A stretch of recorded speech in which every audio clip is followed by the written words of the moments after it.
Hi, this is Tropical Plants at 53 degrees north. I hope you enjoyed part one of our Nepenthes tour on our Nepenthes frequently asked questions answered. So this is part two. If you've not seen part one yet, have a look at the link in the description and I'll also pin a comment to show you that video. You should really watch that one first. And now let's get on with answering the questions and continuing with the tour. Let's dive in. You can see on the burkei species, beautiful peristome, lovely shape to it, absolutely gorgeous markings on it, tons of ridges on the side there, and you can see the difference between the ridges on the newer one and the darker ridges on the older one over here. I would expect this to keep producing these pictures through the winter months because I now feed them, I spray them with that orchid feed, and that keeps it going. Because they come from the highland areas, they're used to fairly cool nights. Many of these Nepenthes that I've got over here will go down even to 5 degrees. They won't take frost, they're still tropical plants, but they like those cooler nights and warmer days. So this is why I don't get as much growth in the winter, because I'll keep it at about 12 degrees Celsius in this side of the greenhouse. But they're not going to get those warmer days certainly for a couple of months during the winter when the temperature outside is, close to zero. It's not going to warm up in here. It will do during the autumn and the springtime, but during those winter months it's going to stay too cold and the temperature in here is going to be, barely 12 degrees, and I'm not going to be able to get it any warmer. So those are the times of the year when they're not going to really do well for me, but I expect them to tick along and chug along. I don't expect them to go backwards at all in their growth, especially now that I spray them with an orchid feed. That just seems to stop that from happening. So that one is burkei, and that one is a species from the Philippines, and we have a hybrid over here. This one is gaya, another beautiful one. You can see absolutely glorious markings on this, great big tubby pictures on it. Another question was, when should I cut the old pictures off? Well, you can see I've left this one on. I tend to cut them off when half of the picture has started to die, but I've missed this one, and you can see that it's definitely ready to go. They tend to die off from the top downwards, so you can see the top starts to die off. That's when I cut it. You can also see from this one that I've left it a little bit too near the roof because the newer leaves have burnt red. It's not going to cause them any damage. It'll still grow perfectly well for me, but it just gives you that little bit of a warning sign that it's been a little bit too close to the glass during the summer months. We were talking about how you would water them. I've had quite a lot of success with them, growing them on the capillary matting. I've found that these that were smaller this year, I put a ton of growth on this year, and I can only put it down to being on this capillary matting. At least it allows me to, I can leave it to dry out at some point, so it's not like they're constantly wet. And for some reason, it seems to be different than putting them in a tray of water. They will rot if they're in a tray of water, but if you have them on the capillary matting, that seems to be just enough to keep them nice and moist. If they can constantly get that moisture, as they would in the wild, they would be constantly moist in the wild, the roots would at least. That seems to be replicating their own conditions particularly well. So I'm going to continue with them on the capillary matting. So that's another little tip there. Back onto this burkei one. As far as media goes, another frequently asked question, they will grow in anything. They're not really that fussy. You don't want something with a lot of fertilizer in it, of course. However, I found that I can grow them in peat. That's the traditional kind of a media, but you can also grow them in coir, you can grow them in coconut husks. They're really not that fussy, so long as it holds on to some moisture and we allow it to drain through. That tends to be the recommended media for this kind of Nepenthes. Another couple of questions. Where do you buy Nepenthes? Well, the time was just a few years ago, in fact, that you could buy rather large plants off eBay, or if you're in the UK, Hans fly traps is a good one. I think there's one called Wax Plants, which is another good one. There's Little Shop of Horrors maybe is another good one. But I've certainly found this last 12-18 months that you're only really going to get small plants these days, like really small ones. Even to get plants this size now, we're talking like rather a lot of money. There's Tom's Carnivores, which is another one, Scotland's Carnivores. That's another good source if you live in the UK. But like I say, all these, the prices have gone absolutely through the roof. And if you're looking at species, you're looking at, you know, rather a lot of money. Don't be shocked to see, especially if you're looking at something like Lowland, to go for, you know, £150 plus.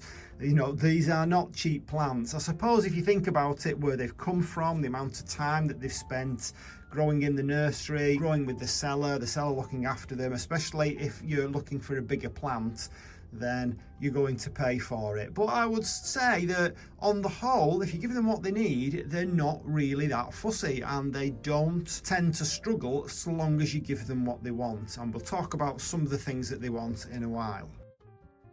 Easiest Nepenthes to grow for a beginner. Well, we've already talked about Ventricosa, which was that one. That's a nice easy one to grow. But I would say anything that is a hybrid, if it's a highland hybrid, then you're going to find that it's fairly easy to grow. I can't say that any of these that I've got here are difficult to grow or more difficult than any others. The only ones I've had trouble with in the past have traditionally been the lowland ones, and that again might be my particular conditions. If you're growing in a house, maybe lowland is the way to go, because obviously a house is going to be a lot warmer. Depends on which room you put it in. But I would definitely go for Ventricosa. Perhaps go for one of the easier hybrids that has a little bit of Ventricosa in it. I would say, I mean, that one's doing really well, Ventrata, which is a cross between Alata. We know Alata is sold a lot on the internet, so Alata is clearly an easy one. So anything with Alata in it, like this particular cross, would be something to go for. But you know, just give it a try. Have a look at the ones that you like and give it a try. But I would definitely recommend going for more of the hybrids than the species, which is probably true of all plants. You know, orchids, streptocarpus, go for the hybrids and you're more likely to have success than you are with anything that is a species. So moving over to the warmer side now. I don't have many over in the warmer side. This little one here, so this one is robcantleyi crossed with a big mouthful here, aristolochioides crossed with spectabilis. So I've had that one a year exactly now. It's only small, but it's done okay. It's not really took off a great deal, but I would normally expect that when you get plants of this size, they do take a while to get going. The only one that I've really ever had any trouble with is this Hookeriana. Now it could just be that I didn't get a particularly good plant. You can see it's put nothing on whatsoever. I've had that since November 2020, so that's nearly a year old. So I'm just kind of leaving that one and seeing what happens to it. It is a Lowland Nepenthes. So the Lowland Nepenthes grow obviously in the more lowland areas, not up in the mountains. So you're talking a really more traditional kind of a forest. So they are used to experiencing warmer temperatures day and night. So the nighttime temperatures might not drop below 18 degrees. This one is a real beauty. This one is Nepenthes Bloody Mary, which is a hybrid.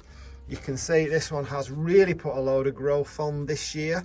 Again, I have a couple of reddening leaves there, but absolutely beautiful pictures, these blood red pictures.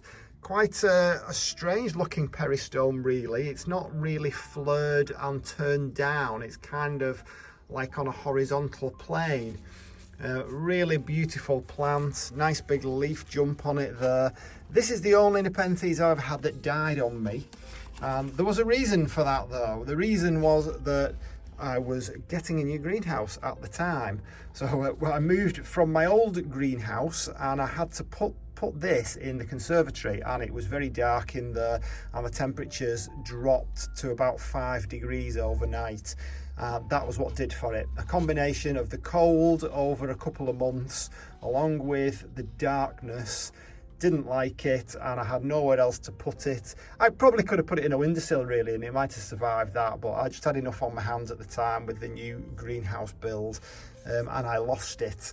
I wouldn't expect it to be a problem, you know, over even half a dozen nights, but it was over a couple of months and I just didn't get round to doing anything about it. So that was my fault entirely, but a beautiful plant. So this Bloody Mary is a cross between Ampullaria, you know the one I was saying that was sitting on, like sits on the forest floor. This is a cross between Ampullaria and ventricosa, and believe it or not, the place that actually introduced this hybrid, a place called Borneo Exotics, which you might have heard of, which produce a lot of Nepenthes, they produce this hybrid and they reckon that this will actually grow underwater. It is an aquatic Nepenthes. It can have its roots entirely submerged in water and it will grow. So it's a favourite of terrariums for that reason. Really interesting plant there. Gorgeous, gorgeous plant, but it needs to be kept over 15 degrees Celsius, otherwise it's going to complain. So as we move on over to my other, they're not really lowland Nepenthes. So what we've got here,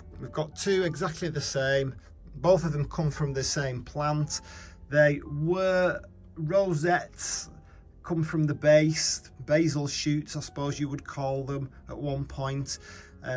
This one is Nepenthes Rebecca Soper, which is also a hybrid. I'll tell you which in a second, but I want to answer a couple more questions. So how do you make more pictures? How do you get your Nepenthes to picture? That is a very common question, so much so that I actually made a video out of this one, a specific video, which I'll put a card at the end. You can have a look at that in detail. But there's a few things to do, and I'm going to reel them off. So you want as bright light as possible. We've already seen not full sun. They won't thank you for that, but as bright a light as you can possibly get, filtered light. And for at least 11 hours per day, that's what they're used to in the wild. You don't want it to be much more than that because that could cause a problem. You don't want it to be much less than that. Keep them constantly moist, as we've already alluded to. Fertilise them when they can't catch their own prey. High humidity is better, although I have it on quite good authority that they don't really absolutely need that, providing that you're giving them the moisture in the roots. If they've got it there, then they're not really going to be that worried about having it or living in a completely constantly humid environment. The only trouble there could be if you're in a house and you've got the heating on for several months. That might be a time to look into increasing the humidity if you can. They want warm daytime temperatures, cool nights, and keep them pruned so that they don't vine, because once they start vining, like this one has started again now, I keep chopping it off but it started again. Once they start vining, that's where their energies are going to go, and they're going to send that vine up until they start to produce a bloom. And of course, producing blooms, producing vining stems like that will not make them put energies into producing pictures. The other side to that, of course, is if you want to see the amazing upper pictures, which are often very, very different to the lower or their intermediate pictures, then of course you're going to have to allow it to vine. Like for something like this particular plant, it's that many pictures on it anyway, I could easily let it vine and see if I can get some upper pictures, and I might do just for the sake of it, just to see what some of the upper ones look like. I have actually seen the intermediate ones on this one. I think that one's an intermediate there, but it would be nice to see one of the upper ones as well, I guess. Okay, we're coming in for a landing here, just a couple more questions. So when should you repot a Nepenthes? Well, again, it's not like another plant in as much as it doesn't need repotting at a specific time of the year, and it doesn't need repotting unless it's outgrown its pot. That's the only time I would bother repotting it. Of course, if you've had it in the same pot for years and years, then maybe it would benefit from a refresh of the compost, but it's certainly not something you need to think about doing within like 4 or 5 years. I certainly wouldn't do it in less than that.